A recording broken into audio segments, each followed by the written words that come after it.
Continuando ahora con el capacitor en este video, vamos nosotros a recordar que el capacitor, cuando es alimentado con una fuente constante de tensión, vamos a definir nosotros una corriente cuando cerremos un interruptor. En el instante que cerremos ese interruptor para tiempo aproximadamente igual con cero, nosotros tendremos que en el capacitor se estarán cargando las placas positivas y las placas negativas. Por lo tanto, ¿qué es lo que va a suceder? Nosotros hemos definido que la capacitancia se define como la permitividad, sección transversal de las placas y la distancia de separación entre ellas. También se dijo que la capacitancia está en función a la cantidad de carga por unidad de tensión. Por lo tanto, se define que la corriente a través del capacitor es igual a la expresión de la capacitancia derivada de la tensión con respecto al tiempo. Esto es lo que respecta a la corriente del capacitor, repitiendo. Y entonces, integrando esa ecuación y sacando las características matemáticas, llegamos a que el voltaje en el capacitor es un C integral de 0 a t de la corriente con respecto al tiempo. Por lo tanto, podemos definir también que la potencia es igual a V por I, donde la potencia al final de cuentas va a resultar que va a ser igual con 0. Por lo tanto, el detalle en el capacitor y la principal importancia del capacitor es un elemento de almacenamiento de energía. Entonces, la energía almacenada en el capacitor es de 1/2 de la capacitancia por la tensión al cuadrado.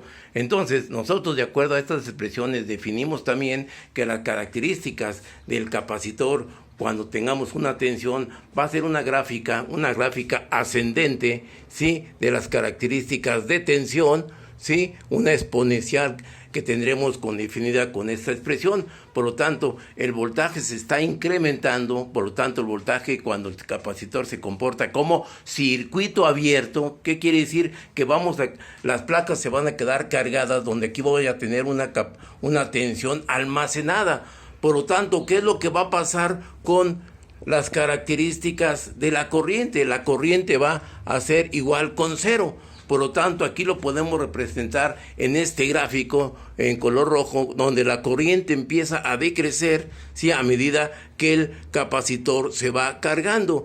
Nosotros estamos definiendo en el eje de los reales un valor de un tau, 2 tau, 3 tau, 4 tau, 5 tau. Son las características de una constante de tiempo que la definiremos más para circuitos serios, circuitos paralelos en este caso. Por lo tanto, podemos ver nosotros que ahora la corriente, ¿sí?, cuando el voltaje se va incrementando el 86.5%, cuando yo tengo esas características de tau, tendremos nosotros la acción del voltaje casi constante en el tiempo de carga, en aproximadamente 5 o 6 taus. En lo que respecta a la corriente, de 0 a 1 tau, la corriente empieza a disminuir a un 63, un 23, y así sucesivamente hasta que el valor de la corriente es aproximadamente igual con 0. Y aquí estamos representando nosotros las características en el capacitor, sí, con respecto al tiempo, y sobre todo que el voltaje se incrementa, quedándose el capacitor cargado con una tensión casi igual o muy idéntica a la tensión de la fuente. Ahora bien, para comprender bien este tipo de gráficos, nosotros vamos ahora a hacer un circuito el cual le vamos a aplicar una tensión variable, una fuente de corriente alterna, donde su función está dada con el voltaje máximo seno de omega t, y lo podemos representar en la gráfica de color negro, una onda de tipo senoidal. Por lo tanto, nosotros aplicando las características de corriente en un capacitor, que es igual a la capacitancia derivada con respecto al tiempo, nosotros sustituimos donde la derivada de voltaje máximo seno de omega t con respecto al tiempo, derivando me va a dar que es una onda de tipo cosenoidal multiplicada por la W capacitancia y V máxima y el coseno de omega t. Entonces podemos ver que ya aquí la corriente ya es una onda de tipo cosenoidal. donde nosotros podemos representar el WCB máxima como la corriente máxima por el coseno de omega t. Nosotros podemos también representar en forma trigonométrica que la corriente es igual a la corriente máxima por el seno de omega t más 90. Quiere decir que la corriente se encuentra adelantada a la tensión 90 grados. Por lo tanto, ¿qué es lo que va a suceder con este gráfico? Y comparándolo con la respuesta, nosotros tendremos pues que la característica de la corriente de este elemento va a ser una corriente de tipo ¿qué? Senoidal. Aquí lo podemos ver que esta es la gráfica de la función de la corriente máxima. Por lo tanto, ¿qué es lo que sucede? Cuando mi tensión es 0, la corriente es máxima. Cuando la tensión es máxima, la corriente es 0. Y se establece y se cumplen las características del grafo, de la gráfica característica en el capacitor, cumpliéndose teóricamente este acontecer. Por lo tanto, aquí nosotros podemos proporcionar diferentes tipos de fuentes, ya sea una fuente de tensión, ya sea una fuente de corriente, llámese diente de sierra, llámese cuadrática, llámese constante. Todo se va a relacionar con respecto a este tipo de gráfico. Por lo tanto, quiero ser muy claro, el capacitor, cuando aplicamos una fuente de tensión constante, ¿qué es lo que sucede? El capacitor se va cargando y se comporta como circuito abierto, por lo tanto, la corriente es igual con 0. Eso es una fuente de tensión constante. Con una fuente de tensión variable, ¿qué es lo que está sucediendo?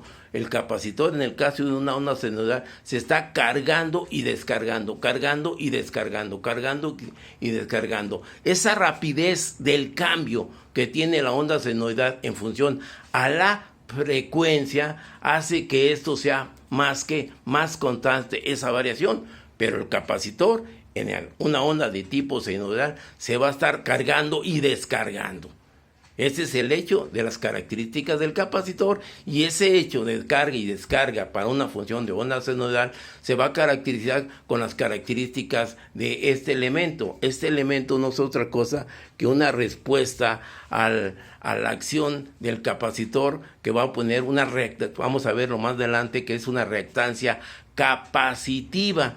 La oposición que tiene la corriente al paso de esta acción se va a llamar una reactancia capacitiva, el elemento que se opone a la corriente, y esa reactancia capacitiva va a estar en función a las características de la cuestión de omega. Omega es igual a 2pi f, donde podemos variar la característica de frecuencia, que se haga más rápido o más lento, ¿sí? Entonces este tipo de hecho se va a aplicar para acciones, ¿sí?, más delante del capacitor con respecto a las características de uso y la acción de lo que requiera por ejemplo, en el caso de un motor monofásico.